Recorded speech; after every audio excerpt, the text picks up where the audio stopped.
Je lance vers le ciel le nom de Tsovinar, du royaume d'Arménie. 1000 pensées pour Dame Tsovinar. Je lance vers le ciel le nom de Sanazar. Je lance vers le ciel le nom de Balthazar. 1000 pensées pour Sanazar et son frère Balthazar. Je lance vers le ciel les noms de nos amis aujourd'hui disparus. 1000 pensées pour les amis disparus de tous ceux qui m'écoutent. Au commencement, il y avait 2 rois, voisins, ennemis.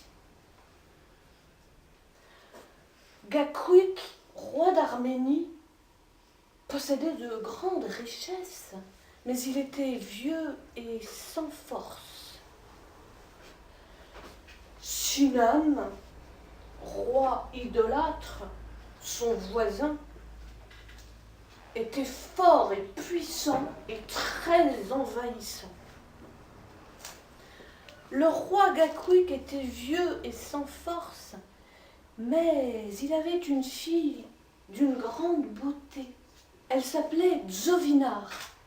Tsovinar, belle comme la lumière des vagues de la mer.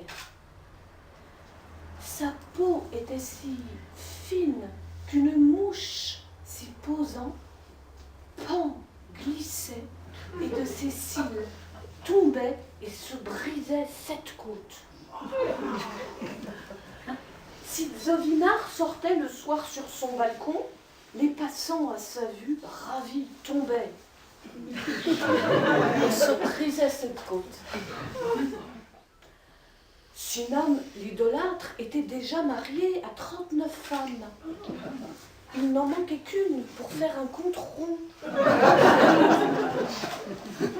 Allez voir s'il veut me donner sa fille, plus belle que la lune de 14 jours qui se lève derrière les cimes des 7 montagnes. S'il veut, c'est bien. Sinon, tant pis. Ramassez tout. Passez l'Arménie au tamis. Ramenez-moi même les pierres. Hop, on célébra les noces, 7 jours, 7 nuits, dans son palais, à part. Tsovinar ferma ses 7 portes. Peu de temps après, elle comprit qu'elle était enceinte. Et elle devina que c'était de l'eau du lac. Sinam aussi s'en aperçut. Qui t'a approché? Qui t'a rendue enceinte? J'ai bu de l'eau du lac et c'est cette eau qui m'a rendue enceinte. Il l'a cru et les choses en restèrent là. Lorsque 9 mois, 9 minutes et 9 secondes furent révolus, elle mit au monde 2 beaux garçons. L'un parfait, l'autre presque parfait. Le plus grand, on l'appela Sanazar. Il était né de la première paume d'eau.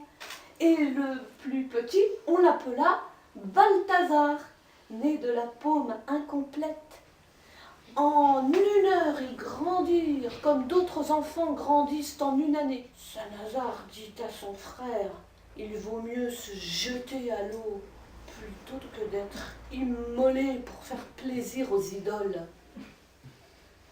Balthazar n'eut pas le courage. Sanazar, lui, se jeta dans l'eau, la tête la première. Le lac s'entr'ouvrit. Il se retrouva sur la terre ferme, au fond du lac. Là, il y avait un jardin sous les eaux, un palais, une source d'eau douce.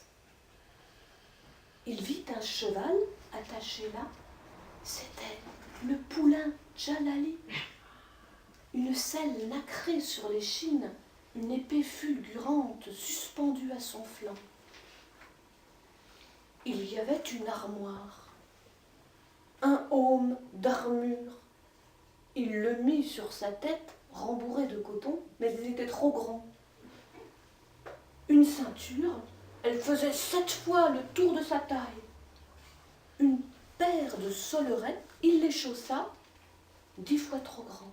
Cet endroit est construit avec Sassoon, colère. Vieil homme, le nom de ma citadelle restera Sassoon. Ce sera la cité colère.